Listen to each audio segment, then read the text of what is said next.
আসসালামু আলাইকুম প্রিয় দর্শক, সবাই কেমন আছেন? আশা করছি ভালো আছেন। তো আজকে আমি আবারও হাজির হয়ে গেছি নতুন একটা রেসিপি নিয়ে। আজকে আমি আপনাদের করে দেখাবো খেজুর মিষ্টি।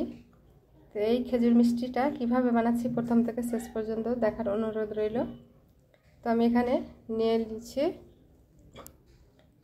আটা 2 কাপ আর 1/2 কাপ সুজি, আর দিয়ে দিচ্ছি সাদা তিল 2 চামচ মতো, আর দিয়ে দিচ্ছি 1 কাপ চিনি গুঁড়ো করা। আর এখানে নিয়েছি আমি মৌরিটাকে হাত দিয়ে একটু ক্রাশ করে দিয়ে দিলাম।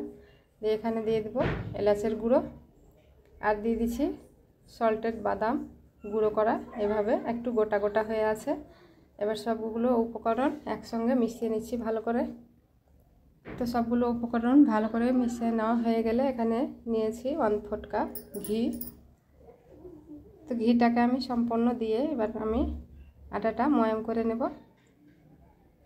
খুব ভালো করে ময়ামটা করতে হবে, যত ভালো ময়াম করবেন তত কিন্তু এই মিষ্টিটা খাস্তা হবে। তো বন্ধুরা, যদি আপনারা এখানে সাদা তেল ব্যবহার করতে চান তাহলে কিন্তু সাদা তেল ব্যবহার করলে যে নাস্তাটা হবে, আর যদি ঘি ব্যবহার করেন তাহলে কিন্তু নাস্তাটা খাস্তা হবে। তো খুব ভালো করে ময়াম করে নিয়েছি। এবার একটা শক্ত ডো আমি করে নেব। খুব বেশি নরম করব না, একদম যেন টাইট হয়ে থাকে এইভাবে করে আটাটা মেখে নিচ্ছি। অল্প অল্প করে জল দিয়ে মেখে নিতে হবে, একবারে কিন্তু জল দেওয়া যাবে না, কোনো মাপ করে জল দিতে হবে না।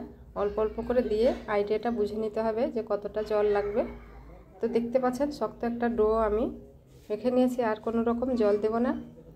এবার এভাবে করে কিছুক্ষণ আমি ময়াম করে নিচ্ছি সফট করে। তো সফট করে একটা ডো আমার মাখা হয়ে গেছে। এবার ঢাকা দিয়ে 10 মিনিট রেস্টে রেখে দিয়েছিলাম। এবার 10 মিনিট পর আবার আমি আটাটা একটু হাত দিয়ে ময়াম করে নিলাম, দিয়ে এভাবে 3 ভাগে ভাগ করে নিলাম। এবার আমি একটা লম্বা রোল করে নেব একটা ডো নিয়ে। তো হাত দিয়ে এভাবে চেপে চেপে লম্বা একটা রোল বানিয়ে নিয়েছি, দেখতে পাচ্ছেন। তো চারিদিকে আমি সমান করে গোল করে একটা রোল বানিয়ে নিয়েছি। এবার একটা চাকু দিয়ে আমি পিস পিস করে কেটে নেব। তার আগে আমি একটু আরও ভালো করে লম্বা করে নিচ্ছি। তো লম্বাটা হয়ে গেছে। এবার আমি একটা চাকু নিচ্ছি, দিয়ে কেটে নিচ্ছি পিস পিস করে।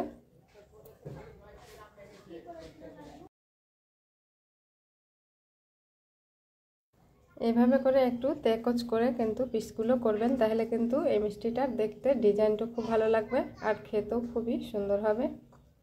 তো প্রত্যেকটা আমি এইভাবে করে কেটে নিয়েছি, দেখতে পাচ্ছেন বন্ধুরা কি সুন্দরভাবে আমি কেটে নিয়েছি। এবার হাত দিয়ে একটু ঠিক করে নেব, শেপগুলো ভালো করে নেব। যেমন নামে খেজুর মিষ্টি, তেমন কিন্তু দেখতেও খুবই সুন্দর হয়েছে। তো বন্ধুরা, একটাই অনুরোধ থাকলো, রেসিপিটি যদি ভালো লাগে তাহলে একবার বাড়িতে ট্রাই করে দেখতে পারেন। করে খেয়ে কীরকম লাগলো কমেন্ট করে জানাতে ভুলবেন না। এবার আমি এভাবে সবগুলোই তৈরি করে নিয়েছি। এবার আমি তেল বসিয়ে দিয়েছি আগে থেকে, মিডিয়াম গরম করে নিয়েছি তেলটাকে, দিয়ে এক এক করে এবার মিষ্টিগুলো দিয়ে দিচ্ছি।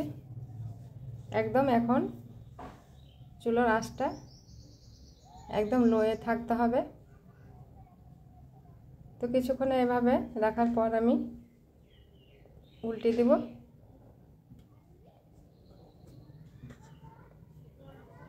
তো উল্টে পাল্টে আমি লো ফ্লেমে ভেজে নিয়েছি। এবার আমি যেগুলো হয়ে গেছে ওগুলো আমি উপর থেকে তুলে নিচ্ছি তেল ঝরিয়ে।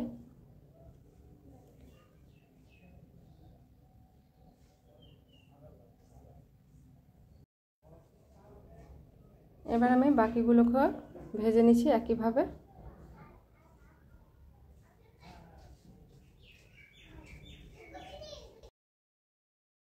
বন্ধুরা, একটাই আপনাদের কাছে রিকোয়েস্ট, আমার চ্যানেলে যদি কোনো নতুন বন্ধু এসে থাকেন তাহলে প্লিজ আমার চ্যানেলটাকে অবশ্যই সাবস্ক্রাইব করে আমার পাশে থাকবেন।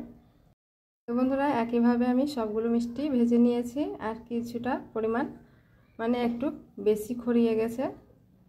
তো কোনো অসুবিধা নাই, খেতে কিন্তু কোনো রকম ডিফারেন্স লাগেনি, ভালোই লেগেছে খেতে।